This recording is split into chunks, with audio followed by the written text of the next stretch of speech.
नमस्कार किसान भाइयों, ग्रेप मास्टर यूट्यूब चैनल में आपका बहुत बहुत स्वागत।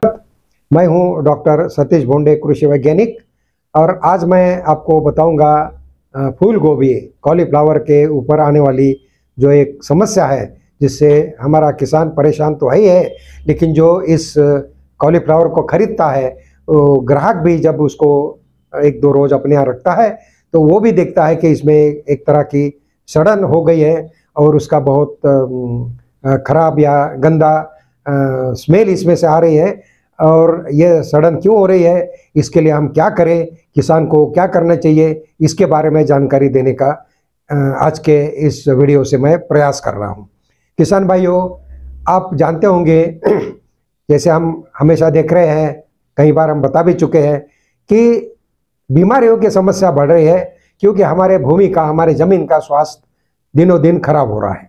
ज़मीन में जो माइक्रोब्स रहते हैं, जो अच्छे रहते हैं, उनकी संख्या कम हो गई है, और जो बीमारी पैदा करने वाले हैं उनकी समस्या बढ़ रही है। इसके वजह से बीमारी का प्रकोप ज़्यादा हो रहा है। तो ज़मीन में अलग अलग जो बीमारी पैदा करने वाले जो फफूंद है, उसमें से एक है स्क्लेरोशियम या स्क्लेरोशिनिया। ये फफूंद एक ऐसी सड़न अपने कॉलीफ्लावर में पैदा कर देती है, जिसके वजह से इसमें सफ़ेद रॉट जिसको कहते हैं, मतलब सफ़ेद दिखाई नहीं पड़ता है लेकिन सड़ने लगता है। दूसरा एक और है जिसको हम कहते हैं बैक्टीरियल सॉफ्ट रॉट। ये बैक्टीरिया की वजह से होता है, जीवाणु की वजह से होता है। अर्विनिया नाम का एक जीवाणु है, इसके वजह से ये सड़न होती है, जिसमें एक ब्राउन कलर का इसमें स्पॉट दिखाई पड़ते हैं और धीरे धीरे ये सड़ता है, ये कंद सड़ने लगता है। ये इसके स्पॉट ऊपर से भी दिखाई पड़ते हैं और बाद में जो है हम देखते हैं कि ऊपर के हम निकाल भी दे तो अंदर के तरफ ये इसकी सड़न शुरू हो गई है और धीरे धीरे खत्म होता है। इसमें से बहुत गंदा बास भी आता है।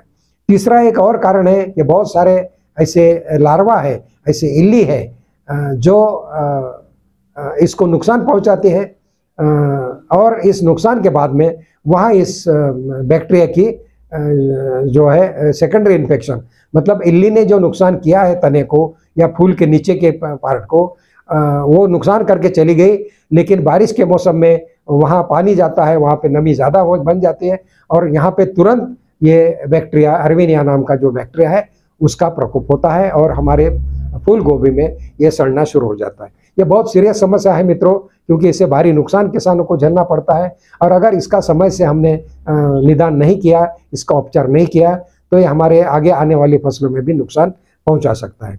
इसलिए एक तो ये करना है कि इस फसल में ज़्यादा से ज़्यादा बायो पेस्टिसाइड्स का और बायो फर्टिलाइज़र का आप प्रयोग करें, जिससे हमारे ज़मीन में जो फफूंद है वो वहीं पर रहे। जिसमें ट्राइकोडर्मा का आप प्रयोग कर सकते हैं लगाने के समय, साथ ही साथ इसको जब आप पौधे लगाते हैं उस समय ड्रेंचिंग भी कर सकते हैं। इसमें ट्राइकोडर्मा है, बैसिलस है, सुडोमोनास है। इसके साथ साथ आपके जो और जो परिणाम करने वाले अच्छे तत्व है, सीवीड एक्सट्रैक्ट है, और जड़ों की अच्छी पैदावार हो, जिससे जड़ें मजबूत बने, उसके लिए कुछ ह्यूमिक एसिड है, इसके फॉर्मुलेशन भी है। इनका भी आप ड्रेंचिंग के माध्यम से शुरू में प्रयोग करेंगे तो ये समस्या अपने आप ही कम हो जाएगी।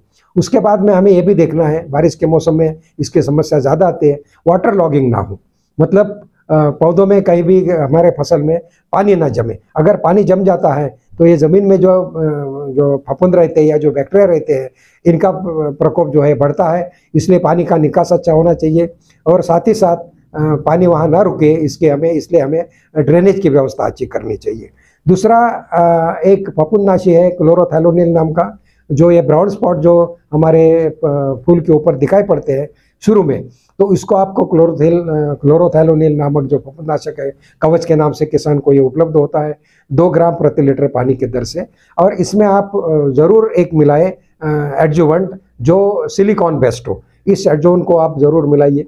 फफूंदनाशी में फिर मैनकोजेब का भी प्रयोग कर सकते हैं और अन्य फफूंदनाशी भी है, लेकिन ये ध्यान रहे कि इनका प्रयोग हमें शुरू की अवस्था में करना है। जब फूल निकालने के समय आ जाता है तब हमें ऐसे रासायनिक कीटकनाशी या फफूंदनाशी का प्रयोग नहीं करना चाहिए।